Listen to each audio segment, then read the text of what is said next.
When I first read the message, my hands went cold.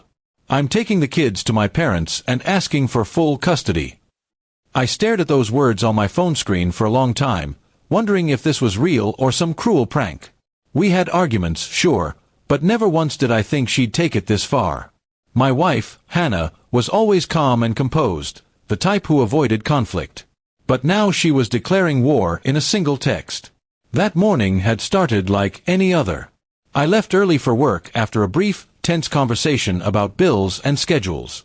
She seemed distant lately, quiet, always scrolling through her phone or stepping outside to take calls. I chalked it up to stress. Life had been heavy since I lost my job 6 months ago, and even though I found a new one, the tension never really lifted. I tried calling her after reading the text, but she didn't answer. I called again and again, only to be sent to voicemail each time. My chest tightened. I left work early and drove home, my mind racing through every memory of our last few months together. The laughter had faded. The warmth had gone. Somewhere, I must have missed the signs. When I got home, the silence was deafening. The kids' toys were gone, their clothes drawers half empty, her closet cleared out. Even the framed family photo from our last vacation was missing.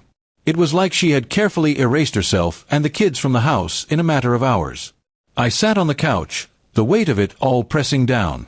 Had I been such a bad husband? I wasn't perfect, I knew that. I worked long hours, came home tired, sometimes snapped without meaning to. But I loved my family more than anything.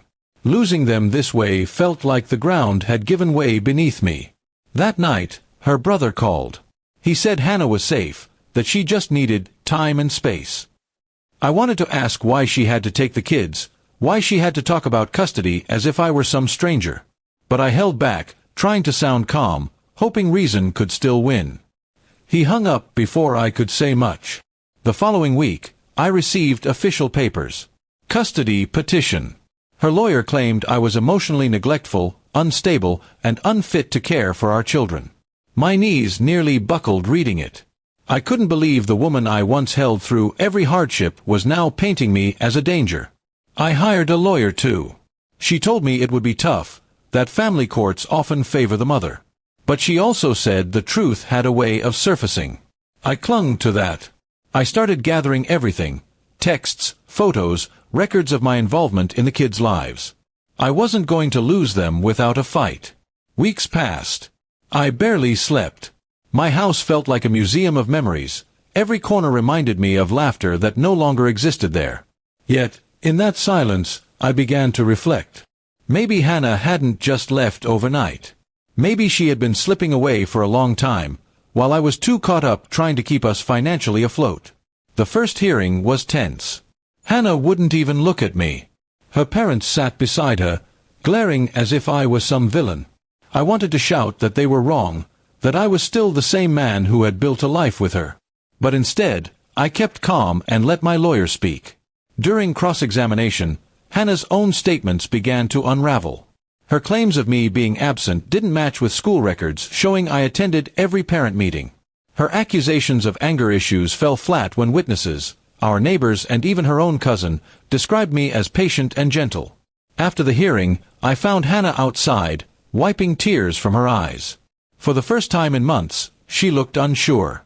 I approached carefully and asked, "Why, Hannah? Why did you do this?" She didn't answer right away. Then, with trembling lips, she said, "I thought you stopped caring. I thought we were already over." It hit me then, she wasn't trying to destroy me out of hate. She was trying to protect herself from the emptiness she thought I'd left her in. Misunderstanding had grown between us like a wall. By the time either of us noticed, it was too high to climb easily. The court eventually ruled for shared custody. It wasn't a victory or defeat, it was a truce. I got to see my kids every week, and slowly, Hannah and I learned to speak without bitterness again. The wounds didn't vanish, but time began stitching them quietly. Now, months later, when I look at that first message again, I don't see just anger. I see desperation, a cry from someone who felt unseen. And though our marriage didn't survive, I learned something vital. Silence in love is far louder than words. When one person stops trying to understand, the other eventually stops speaking. But I'll never stop showing up for my kids. And maybe, in some way, that's how I can still make right what once went terribly wrong.